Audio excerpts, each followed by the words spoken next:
Hi, I'm Peter Marsh, and I hope you like the sound of leaf blowers, because my neighbors clearly do. That's what's in the background right now. Happens quite often during the week.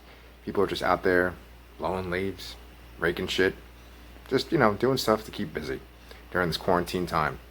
Speaking of quarantine times, this is another episode of the No Beard Plaguecast. There's totally a beard right there.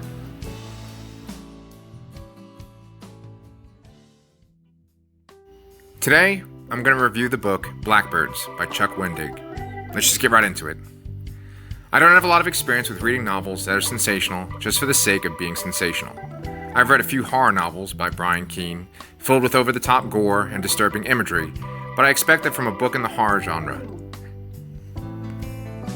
When I think of fiction books that are constantly disturbing for the sake of being disturbing, I think about the Chuck Palahniuk books that I read and thoroughly enjoyed.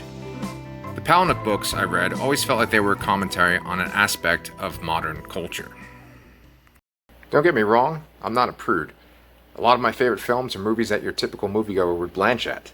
The kind of movie that if you watched with Mary and Steve Suburbia in their living room after their kids went to sleep, there'd be a long awkward pause, and once the end credits began to roll, you would most likely try to get your coat and sneak out the door while they continued to stare at the screen. There's a difference between watching a movie that is filled with intentionally upsetting scenes and reading a book filled with paragraph after paragraph of disturbing imagery. If you read as slow as I do, you could spend days or weeks or even months on a 300-page book. An upsetting movie lasts about 2 hours on average. I don't want to spend hours upon hours reading a book about people torturing each other or dying miserably unless there's some sort of fantastic element behind it all. I'm looking at you, Joe Hill. Or if it's some kind of introspection into a particular time in history or a particular culture. I wish my knowledge was larger, but when it comes to this type of story, I'm thinking about TV shows like The Sopranos, or The Wire, or Breaking Bad. I can handle upsetting imagery or scenes when they are part of a bigger story. Give me hours of crime drama or human brutality occurring within a specific time period, but there has to be something more to it. This is why I can't rate Blackbirds higher than a 3, using the Goodreads scale.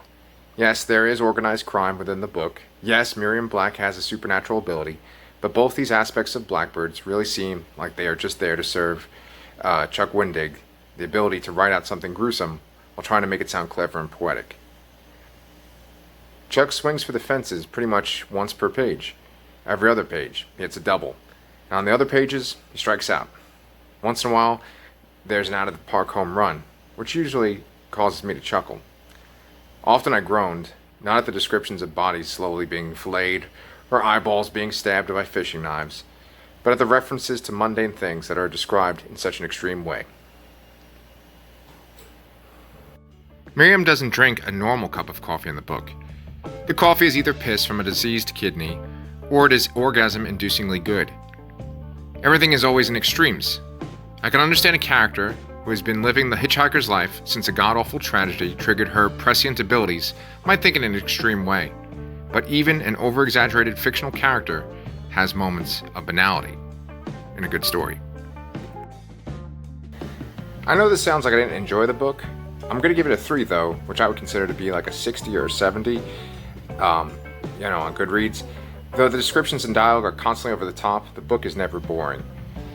The chapters of the book are paced in a similar way to the nuggets of writing wisdom that Wendig tweets frequently, or shares on his Terrible Minds website, or collects in his various books on writing. The chapters are short little bursts of sensationalism that get a singular point across. At the beginning of the book, I thought Miriam Black was a character whose creator thought her to be extreme, with extreme attitude, but it was really a male character with female anatomy. Over the course of the book, I grew to enjoy Miriam, and I stopped viewing her in such a way. I cared about her plight.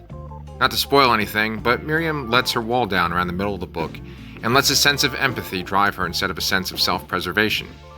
Miriam starts off the book as a character with an in-your-face, over-the-top attitude, who's really trying to cover up how fragile and hurt she is.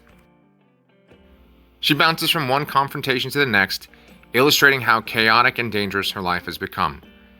Just a little past the halfway point, she is given another character to care about.